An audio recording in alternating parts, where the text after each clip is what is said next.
अस्सलाम वालेकुम स्टूडेंट्स। आज का जो टॉपिक है वो है insect resistant transgenic plant. Mean ऐसे ट्रांसजेनिक प्लांट जो इंसेक्ट के अगेंस्ट रेजिस्टेंस शो कर रहे होते हैं। तो पहले हम इसका इंट्रो देखेंगे कि ये प्लांट होते क्या है और हमें इनकी जरूरत क्यों पड़ी है। देन मैकेनिज्म देखेंगे कि कैसे हमने प्लांट में इंसेक्ट के अगेंस्ट रेजिस्टेंस इंट्रोड्यूस करवाई है। देन देखेंगे जो रेजिस्टेंस इंट्रोड्यूस करवाने वाला जीन था जिसे ट्रांसजीन कहते हैं, उसका सोर्स क्या है, इसका सोर्स क्या है, क्या वो माइक्रो ऑर्गेनिज्म से लिया गया था ट्रांसजीन या इंसेक्ट से ही लिया गया था या फिर प्लांट से लिया गया था। फिर हम देखेंगे कि इसके इंसेक्ट रेजिस्टेंस ट्रांसजेनिक प्लांट से जो प्रोडक्ट मिलती है वो इस वक्त अवेलेबल है या कोई करंटली कोई है प्रोडक्ट जो कॉमनली नोन हो। एंड एट देन हम इसके सेफ्टी इश्यूज देख लेंगे या इश्यूज रिलेटेड टू IRTP के क्या क्या इश्यूज हैं जो फेस करने पड़ रहे हैं इसकी वजह से। स्टार्ट करते हैं विद इंट्रोडक्शन। सबसे पहले इंसेक्ट रेजिस्टेंस ट्रांसजेनिक प्लांट जिसे IRTP कह रहे हैं, ये होते क्या हैं? those transgenic plants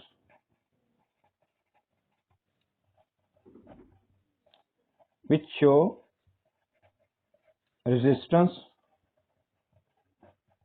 against insects।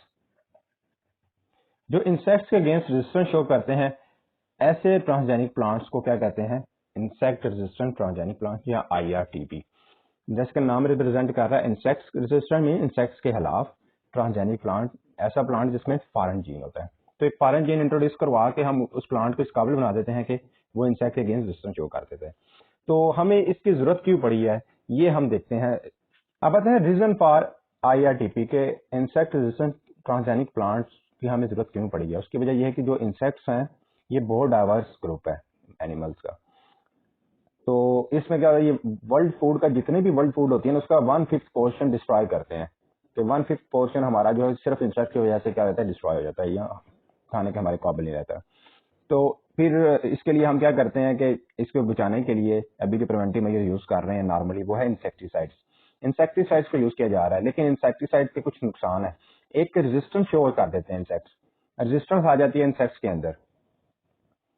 एक टाइम लिमिट होती है कि एक लिमिट के बाद क्या होता है कि वो जो इंसेक्ट्स होते हैं वो इंसेक्टिसाइड्स के अगेंस्ट रेजिस्टेंस शो करना शुरू कर देते हैं। दूसरा है कि ना सिर्फ ये जो हार्मफुल होते हैं उनको किल करता है, बल्कि कुछ बेनिफिशियल इंसेक्ट्स होते हैं उनको भी किल करवा देता है। बेनिफिशियल इंसेक्ट्स जो होते हैं उनको भी किल करवा देता है ये इंसेक्टिसाइड्स।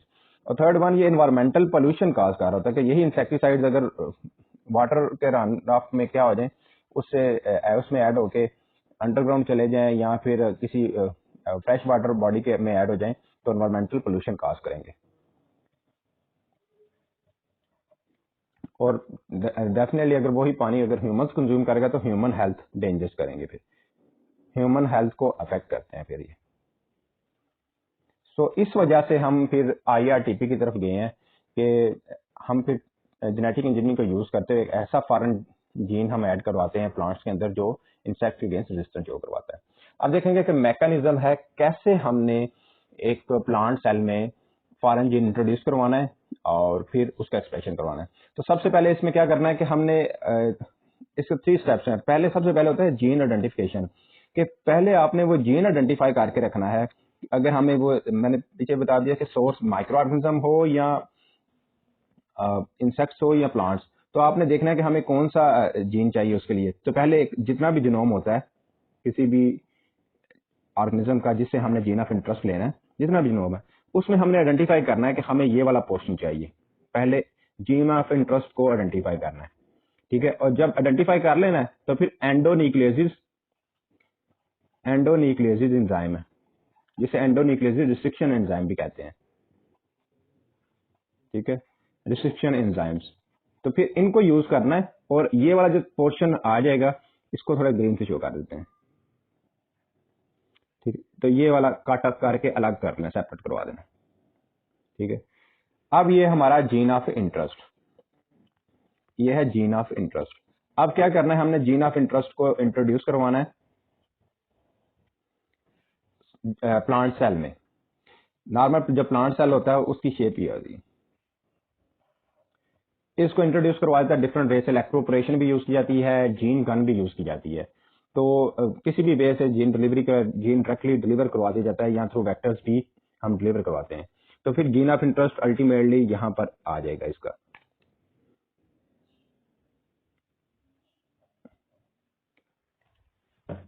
बाकी जो जीनोम न्यूक्लियस का साइज, इसको साइज बहुत बड़ा करके दिखा रहा हूँ, न्यूक्लियस शो नहीं हो रहा इसमें, ठीक है, सिर्फ न्यूक्लियोइड जो डीएनए है जीनोम वो शो करवा रहा हूँ प्लांट सेल में, ये न्यूक्लियस हो गया।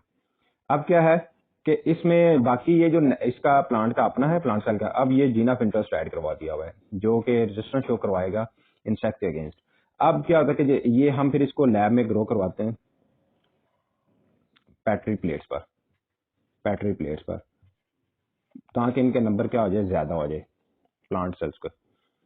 टिश्यू कल्चरिंग करवाते हैं, तो फिर जब इनके नंबर बहुत ज्यादा हो जाएंगे, अब यहाँ तो हम इससे एक प्लांट की तरफ ले जाएंगे या ग्राफ्टिंग भी कर सकते हैं, या इसी से एक प्लांट बनवा सकते हैं।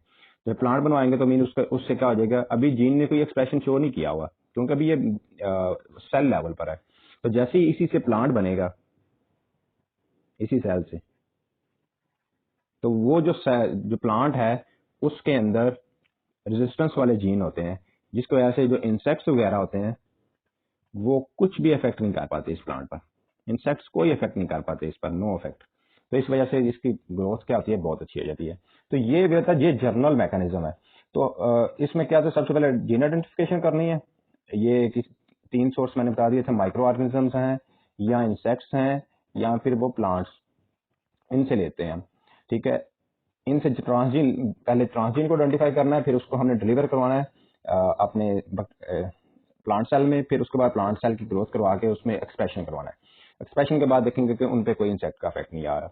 अब जो हम नेक्स्ट मैकेनिज्म पढ़ने लगे हैं उसमें डिफरेंस बस एक यहाँ पर आना है, बेसिक डिफरेंस आना है कि ये जो ट्रांसजीन है ये कहाँ से लिया गया है, सोर्स कौन सा, माइक्रो ऑर्गेनिज्म है, इंसेक्ट है या प्लांट है। एंड सेकंड वन, इसका मोड ऑफ एक्शन अलग होगा, इसलिए जो वो स्पेसिफिक मैकेनिज्म हैं वो हम हर एक अलग पढ़ेंगे। अब आते हैं स्पेसिफिक मैकेनिज्म पर। अब स्पेसिफिक मैकेनिज्म ऑफ ट्रांसजीन, वो जो ट्रांसजीन यूज किया था जिसकी वजह से रेजिस्टेंस शो करवा रहे थे प्लांट्स जर्नल मैकेनिज्म में, तो वो ट्रांसजीन को मैंने बताया था on the base of source के माइक्रो ऑर्गेनिज्म से लिया गया है या इंसेक्ट से लिया गया है या प्लांट से लिया गया है, उसकी बेस पर इनका मोड ऑफ एक्शन क्या होगा, डिफरेंट होगा। और माइक्रो ऑर्गेनिज्म से जो मोस्टली हम ले रहे हैं ना, वो CRY जीन, जिसे क्राई जीन भी कह सकते हैं, VIP जीन, ठीक है। ये 2 जीन है, ये दोनों बैसिलस स्पीशीज से लिए जाते हैं। इनका सोर्स क्या है, बैसिलस स्पीशीज, ठीक है। अब क्या होता है, हम पहले इसको माइक्रो ऑर्गेनिज्म वाले को डिस्कस करते हैं। तो इसमें CRY जीन, तो CRY जीन क्या करता है कि ये टॉक्सिन होता है।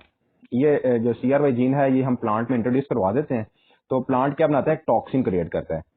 इसकी जो ट्रांसक्रिप्शन होती है या एक्सप्रेशन कह लें आप, एक्सप्रेशन अल्टीमेटली प्रोटीन फॉर्म में आती है जीन की। जब तो क्या बनता है, टॉक्सिन बनता है। वो टॉक्सिन क्या करता है कि जब भी कोई प्लांट के ऊपर, ये प्लांट नॉर्मली प्रोड्यूस कर रहा होता है क्रायोजीन, क्योंकि प्लांट में हमने ऐड करवाया हुआ है। तो क्या होता है, अब कोई भी इंसेक्ट अगर आएगा प्लांट को इन्फेक्ट करने की कोशिश करेगा, तो वो क्या करेगा, टॉक्सिन को भी साथ में उस पे प्लांट पर फीड कर रहा होता है, उसके पत्तों पर। तो उनके पत्तों में जो सेल होते हैं उन्होंने क्रायोजीन की वजह से टॉक्सिन प्रोड्यूस करवा दिए हैं ये स्पेसिफिक। तो ये क्या करेगा, इंसेक्ट टॉक्सिन भी साथ में इनटेक कर लेगा। टॉक्सिन जब इनटेक करेगा, तो इनटेक करने के बाद क्या करेगा, जब टॉक्सिन जाएगा ना उसकी मिड गट में जाएगा, जब मिड गट, तो वहां पर जाकर क्या करेगा कि इसका जो मिड गट के जो एपिथेलियल सेल्स होते हैं उनमें होल क्रिएट कर देगा। होल, एक सुराख बना देगा जो फिर अल्टीमेटली उसकी डेथ की तरफ लीड कर देता है। लीथल होता है, ठीक है। और वो अल्टीमेटली क्या हो जाती है, उसकी डेथ हो जाती है। और इस तरह प्लांट क्या है, क्रायोजीन की वजह से इंसेक्ट से बच जाते हैं। अब सेकंड है VIP। अब VIP जीन क्या है कि हम इसमें जो VIP जीन लेते हैं उसे इंट्रोड्यूस करवा लेते हैं प्लांट के अंदर।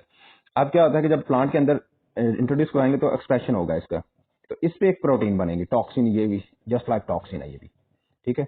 ये वाला टॉक्सिन क्या करेगा, यही सेम इंसेक्ट आएगा, अब इसी तरह सेम उसी तरह क्या आएगा, एक इंसेक्ट आएगा जब फीड कर रहा होगा तो वो ये वाला टॉक्सिन इंटेक कर लेगा साथ में, क्योंकि डेफिनेटली वो नॉर्मल सेल को खा रहा होता है, उन सेल में टॉक्सिन भी होगा। तो जब ये इसके मिड गट में जाएगा, इनटेक करने के बाद मिड गट में जाएगा, तो मिड गट में क्या करेगा कि जो इसके एपिथेलियल सेल्स होते हैं ना मिड गट के, उनको वहां पर ओस्मोटिक प्रेशर की वजह से क्या कर देगा,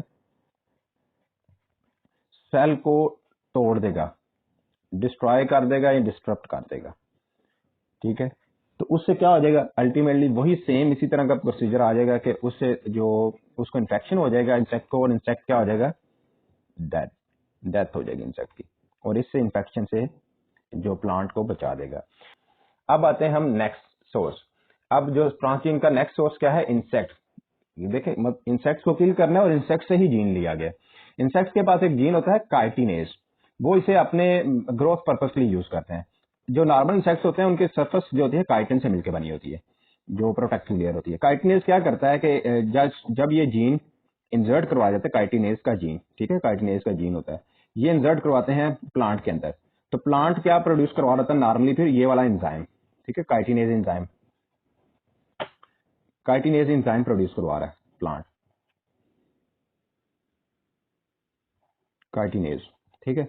अब क्या करता है कि जैसे ही कोई वो आते हैं प्लांट्स वगैरह के ऊपर बैठ रहे होते हैं, उनके साथ कांटेक्ट में आते हैं, तो अगर वो एक्स्ट्रा सेलुलर प्रोड्यूस करवाए तो क्या करता है कि वो ऐसा ऐसा उनकी जो एक्स्ट्रा लेयर होती है उसे डिजोल्व करना शुरू कर देती है, जो अपर लेयर होती है डिजोल्व, ठीक है, जो काइटिन से मिलकर बनी होती है, क्योंकि वो ऊपर बैठ रहे हैं, उनके कांटेक्ट में आ रहे हैं सेल में, तो वो उनकी अपर लेयर को क्या कर देते हैं, अपर लेयर, ठीक है, जो प्रोटेक्टिव लेयर भी होती है, उससे करते हैं डिजोल्व कर देते हैं। अब इन्होंने बस डिजोल्व करना होता है और कुछ नहीं करना। अब क्या हो जाता है कि नीचे वाला जो पोर्शन होता है वो बहुत सॉफ्ट होता है, ठीक है, और उसके वजह वो वल्नरेबल हो जाता है। फिर वल्नरेबल के मीन अब कोई भी माइक्रो ऑर्गेनिज्म या कोई भी इंसेक्ट हो या कोई बर्ड इसे इजीली क्या कर सकते हैं, खा सकते हैं।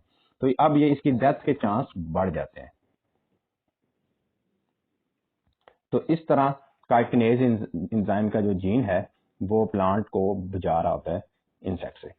अब नेक्स्ट वन आता है एविडीन। एविडीन एक स्पोर टाइप है, स्पोर की तरह होते हैं। ये क्या करते हैं कि ये इसका जीन होता है जो इंट्रोड्यूस करवाते हैं हम, ये ट्रांसजीन है एविडीन। तो इसका जीन इंट्रोड्यूस करवाते हैं हम प्लांट के अंदर, तो उससे एक स्पोर जैसी ना स्पोर, ठीक है, इस जैसी प्रोडक्ट बनती है, प्रोटीन। अब इसमें क्या होता है कि ये वाली प्रोडक्ट जो होती है ना, इसकी अफिनिटी बहुत होती है, हाई अफिनिटी होती है इसकी, ये हाई अफिनिटी रखता है बायोटीन के लिए। बायोटीन क्या करता है, बायोटीन एक को एंजाइम है। मोस्ट ऑफ जो माइक्रो ऑर्गेनिजम्स हैं या इंसेक्ट्स हैं उनमें एक को एंजाइम है। मोस्ट ऑफ ऑर्गेनिज्म में बायोटिन क्या है, को एंजाइम है। तो क्या होता है कि जब एविडीन जीन एक प्लांट में इंसर्ट हमने करवाया होता है तो वो स्पोर टाइप स्ट्रक्चर बनता है या प्रोटीन, ठीक है, स्पोर बन जाता है। वो उसकी एफिनिटी क्या होती है, जब जैसे ये स्पोर इनटेक कर लेता है इंसेक्ट, यहाँ पर क्या है, ये इंसेक्ट ने इनटेक कर लिया, जब वो फीड कर रहा होता है प्लांट के ऊपर, तो इंसेक्ट इनटेक करेगा तो उसकी बॉडी में चले जाएंगे, उसके डाइजेस्टिव सिस्टम में चले जाएंगे, तो फिर उसके बाद अल्टीमेटली डिसॉल्व होकर बॉडी के साथ मिल जाएंगे। तो जब वहां पर नॉर्मल सेल लेवल पर इंजाइम यूज हो रहे होते हैं ना, तो वो बायोटिन को यूज करते हैं एज अ को एंजाइम। और आपको पता है कुछ एंजाइम जिनको को एंजाइम चाहिए, वो को एंजाइम का अगर को एंजाइम ना मिले तो वर्क कर ही नहीं सकते। तो इसलिए जब ये नॉर्मल इसने मिलना था जो इंसेक्ट्स के एंजाइम होते हैं उसके साथ, इंसेक्ट्स का एंजाइम फॉर एग्जाम्पल ये था, तो नॉर्मल उसने इसके साथ मिलना था, बट क्या कर दिया, ये जो एविडीन था इसने क्या कर दिया, इसके साथ आके अपना एक इसके साथ बॉन्डिंग कर देते हैं और इसके साथ अवेलेबल नहीं होने देते, ताकि इसके साथ कोई एंजाइम लग के इसे एक्टिव करवा सके, जिसकी वजह से इसकी ग्रोथ क्या हो जाएगी, स्टन, ग्रोथ रुक जाएगी, स्लो हो जाएगी, बहुत ज्यादा रिड्यूस हो जाएगी इसकी ग्रोथ। रिड्यूस होने की वजह से अल्टीमेटली क्या हो जाएगा, फिर वो लीडिंग टू उनका सर्वाइवल बहुत मुश्किल हो जाएगा, सर्वाइवल बहुत मुश्किल हो जाएगा, सीवियर कंडीशन चली जाएंगी उसकी, जिसकी वजह से डेथ भी हो सकती है, ठीक है। अब नेक्स्ट आते हैं हम, नेक्स्ट है स्पेसिफिक मैकेनिज्म ऑफ ट्रांसजीन। हमने माइक्रोऑर्गेनिज्म सोर्स वाले भी देख लिए, इंसेक्ट्स वाले भी देख लिए, अब आते हैं प्लांट्स वाले। प्लांट्स वाले में सबसे पहले जो देखेंगे वो है लेक्टिन। अब लेक्टिन क्या है कि ये कार्बोहाइड्रेट बाइंडिंग प्रोटीन है, ये प्रोटीन होती है, ठीक है। तो जो स्पेसिफिसिटी रखती है, जिस तरह एविडीन हमने देखा स्पेसिफिसिटी रख रहे हैं बायोटीन एक कोएंजाइम के लिए, जो नॉर्मल इंसेक्ट्स के लिए कोएंजाइम है, तो बायोटीन उसको अपने साथ जोड़ लेता है ताकि एंजाइम वर्क ना कर सके। तो लेक्टिन क्या है, एक प्रोटीन है जो कार्बोहाइड्रेट के साथ अफिनिटी रखता है, कार्बोहाइड्रेट अफिनिटी है इसकी। हम करते क्या है कि लेक्टिन का जीन ये इंट्रोड्यूस करवाते हैं प्लांट के अंदर, उसके बाद क्या होता है, प्लांट नॉर्मली क्या करवा रहे होते हैं, लेक्टिन प्रोड्यूस करवा देते हैं जो प्रोटीन होती है, ठीक है, लेक्टिन प्रोटीन, ये एक लेक्टिन है, ठीक है। अब लेक्टिन प्रोड्यूस हो रहा है, इस कार्बोहाइड्रेट के साथ अफिनिटी बहुत होती है इसकी। अब क्या होता है, जैसे ये इनटेक करता है ना इंसेक्ट, इस प्रोटीन को, इंसेक्ट आता है क्योंकि डेफिनेटली एक्सप्रेशन हुआ होता है, वो सेल प्लांट्स को अगर फीडिंग कर रहा होता है, इसको इनटेक कर लेता है। इनटेक करने के बाद क्या हो जाएगा, इसकी आपको पता है कि एफिनिटी कार्बोहाइड्रेट के साथ ज्यादा होती है। जब मिड गट में जाता है ना, जैसे ये अब क्या है, मिड गट से आते हैं, मिड गट में जब एंटर हो जाते हैं फिर वहां पर प्रेजेंट होते हैं एपिथेलियल सेल्स। अब एपिथेलियल सेल्स के जब स्ट्रक्चर देखें तो इसकी जो सेल मेम्ब्रेन होती है वो मिलकर बनी होती है लिपिड प्लस प्रोटीन। ये मोस्ट ऑफ ये चीजें होती हैं नॉर्मल कोई भी सेल मेम्ब्रेन, लेकिन उसके साथ कार्बोहाइड्रेट्स भी होते हैं, सी से रिप्रेजेंट करता हूँ कार्बोहाइड्रेट्स। तो यहाँ पर जो जिन्होंने लाइनिंग बनाई होती है, अगर ये लाइनिंग है एपिथेलियल सेल्स की, ठीक है, तो इनके ऊपर जहां जहां कार्बोहाइड्रेट्स होंगे ना, इसको ब्लू से शो कर रहा हूँ, ठीक है, तो उसके ऊपर क्या करेगा, ये वाली प्रोटीन आके अटैच हो जाएगी, क्योंकि इसके साथ अफिनिटी रखते हैं। अटैच होने के बाद अगर इन्होंने कोई ये जो कार्बोहाइड्रेट्स या कोई ग्लाइकोप्रोटीन वगैरह बनाई हुई थी, तो उसका ग्लाइको जो पोर्शन है, जो कार्बोहाइड्रेट्स का पोर्शन है, उसके साथ लग जाते हैं। अब ये किसी काम के काबिल नहीं रहते, क्योंकि इसके साथ अटैचमेंट हो गई है। अब अनअवेलेबल है ये वाली चीजें कोई भी फंक्शन परफॉर्म करने के लिए, जिसकी वजह से क्या हो जाता है, न्यूट्रिशन अब्जॉर्ब नहीं होते, क्योंकि ये एपिथेलियल सेल्स ही होते हैं जिन्होंने न्यूट्रिशन अब्जॉर्ब करने होते हैं इन रिसेप्टर्स के थ्रू, इन प्रोटीन्स की मदद से। लेकिन ये प्रोटीन क्या है, जो कार्बोहाइड्रेट्स हैं, तो वो जो प्रोटीन का जो कार्बोहाइड्रेट वाला पोर्शन जैसे ग्लाइकोप्रोटीन है, तो वहां पर ये लैक्टिन लग चुका हुआ है, जिसकी वजह से क्या होती है, absorption, no absorption of nutrient. Nutrient की अब्जॉर्प्शन नहीं होगी तो डेफिनेटली क्या हो जाएगा, लिथल हो जाएगा और डेथ। और इस तरह ये हमें प्रोटेक्ट, जो प्लांट सेल को प्रोटेक्ट कर रहे होते हैं। अब नेक्स्ट आता है proteinase inhibitors. Proteinase inhibitor, proteinase ये प्लांट से ही लिया गया है, ये वाला जीन प्रोटीनेज जीन, ठीक है, ये प्लांट में इंट्रोड्यूस करवा दिया जाता है। प्रोटीनेज जीन प्लांट में इंट्रोड्यूस करवाया जाता है, और प्लांट नॉर्मली क्या प्रोड्यूस करवा रहा होता है, प्रोटीनेज। अब वही चीज के जहां पर इस लेवल पर नॉर्मल जब प्लांट बन जाता है तो वो प्रोटीनेज प्रोड्यूस करवा रहा है, यहाँ पर क्या है, इंसेक्ट आ जाता है, इंसेक्ट फीडिंग कर रहा है, इंसेक्ट इसको भी सेल के साथ साथ ये भी खा रहा होता है। तो जब प्रोटीनेज जाता है ना, अब ये है प्रोटीनेज एंजाइम नहीं है, ये प्रोटीनेज इनहिबिटर जीन है, ठीक है, ऐसा ऐसा जीन जो प्रोटीनेज एंजाइम को इनहिबिट करने की एबिलिटी रखता है, तो ये प्रोटीनेज इनहिबिटर है।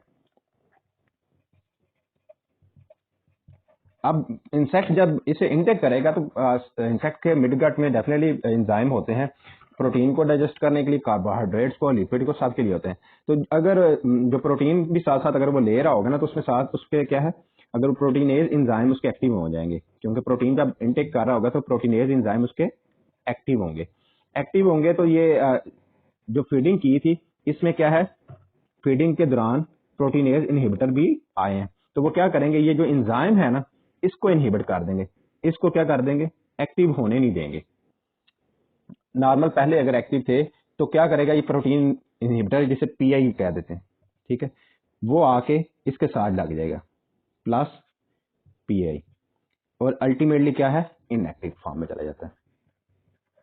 और इससे भी क्या हो जाएगी, डाइजेशन बहुत वीक हो जाएगी, बहुत स्लो हो जाएगी, क्योंकि सिर्फ कार्बोहाइड्रेट पर रिलाई कर रहा होता है या लिपिड पे, प्रोटीन वाला तो पोर्शन ही कंप्लीटली क्लोज हो जाता है, क्योंकि प्रोटीनेज एंजाइम जिसने प्रोटीन को ब्रेक डाउन करना था, उसको उसके अगेंस्ट इनहिबिटर्स जो थे, जो उसने फीडिंग किया उसमें इनहिबिटर थे, इस वजह से उसके प्रोटीनेज जितने भी एंजाइम है वो सारे के सारे क्या हो जाते हैं, इनएक्टिव फॉर्म में चले जाते हैं।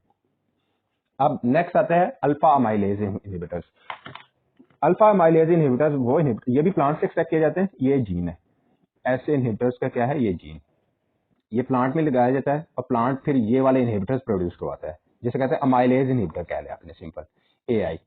अब जब ये प्रोड्यूस करवाता है ना, तो नॉर्मल प्रोड्यूस करवाता है, अब इंसेक्ट फीड करता है सेल पर, जिन सेल के अंदर नॉर्मल हर सेल में तकरीबन इंसेक्ट फीड करता है, इंसेक्ट नुकसान पहुंचाने आता है, अपनी खुराक ले रहा होता है फीड करके, इनके ऊपर पत्ते वगैरह खा रहा होता है, तो उसके साथ साथ उसे जो अमाइलेज इनहिबिटर्स है वो भी इंटेक कर लेता है। तो मिड गट जब जहां पर डाइजेशन हो रही होती है, उनके गट में जहां पर डाइजेशन हो रही होती है, वहां पर क्या होता है कि इंसेक्ट को नॉर्मली जो एक्ट करने वाले एंजाइम है, जितने भी खाने में कार्बोहाइड्रेट्स होंगी, कार्बोहाइड्रेट्स उनको तोड़ने के लिए जो एंजाइम होता है वो आपको पता है कि वो अमाइलेज है, ठीक है। तो अमाइलेज नॉर्मली तो एक्टिव होगा, लेकिन जैसे ही खाने के साथ अगर एआई होंगे, अमाइलेज इनहिबिटर्स होंगे, तो वो क्या हो जाएगा, सिंपल, अगर ये अमाइलेज एंजाइम था जो एक्टिव है, ठीक है, एक्टिव था, लेकिन इसके साथ ऐड हो जाए AI अमाइलेज इनहिबिटर, ठीक है, तो ये किस फॉर्म में चला जाएगा, इनएक्टिव फॉर्म में।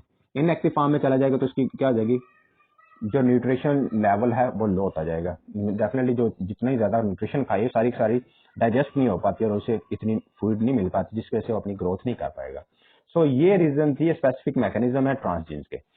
अब हम लास्ट पे देखते हैं कि इंसेक्ट रेजिस्टेंस ट्रांसजेनिक प्रोडक्ट, ऐसी कौन कौन सी प्रोडक्ट्स हैं मार्केट में जो हमें मिल सकती हैं। इन्हें कहते हैं बीटी कॉर्न, बीटी मेज, ठीक है, बीटी कॉटन, बीटी पोटैटो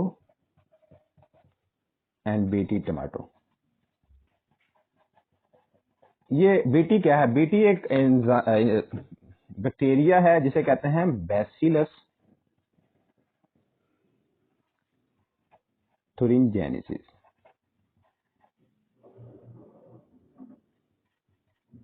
ठीक है, ये बैसिलस thuringiensis है। इससे क्या लिया जाता है, इनको जो इंसेक्ट अगेंस्ट रेजिस्टेंस करवाने के लिए इससे टॉक्सिन वाला एंजाइम लिया जाता है, टॉक्सिन वाला जीन, क्राइजीन या वीआईपी। ये क्राइजीन नॉर्मली दे रहा था, ठीक है, तो टॉक्सिन वाला ये फिर मेज भी यूज कर रहे हैं, वही बीटी से ले रहे हैं, इसलिए इसे बीटी कहते हैं, क्योंकि ये बैसिलस thuringiensis से जीन ले रहे होते हैं। अब लास्ट पे आते हैं इश्यूज रिलेटेड IRTP, यानी सेफ्टी इश्यूज हैं कुछ इससे रिलेटेड IRTP के हवाले से। सबसे पहला इशू है इंसेक्ट्स के हवाले से, कि कुछ इंसेक्ट्स हो सकता है कि वो रेजिस्टेंस शो करवा दें with the passage of time इनके अगेंस्ट में, देन फिर ये भी फेल हो जाएगा, तो फिर हमें किसी नेक्स्ट अल्टरनेट वे की तरफ फोकस करना पड़ेगा। अब नेक्स्ट क्या है, इसके अलावा कि ये जो नॉर्मल जो इंसेक्टिसाइड वाला प्रोसीजर है उसकी निस्बत ये क्या है, कॉस्टलियर है, मीन ज्यादा कॉस्ट लग जाती है, जिसकी वजह से इकोनॉमिक बर्डन ज्यादा हो जाता है, ठीक है, इकोनॉमिक बर्डन क्या हो जाएगा, ज्यादा हो जाएगा। सो ये कुछ इश्यूज थे इससे रिलेटेड। अगर आपके कोई क्वेरी या क्वेश्चन हो तो आप कमेंट्स में पूछ सकते हैं। Thank you so much.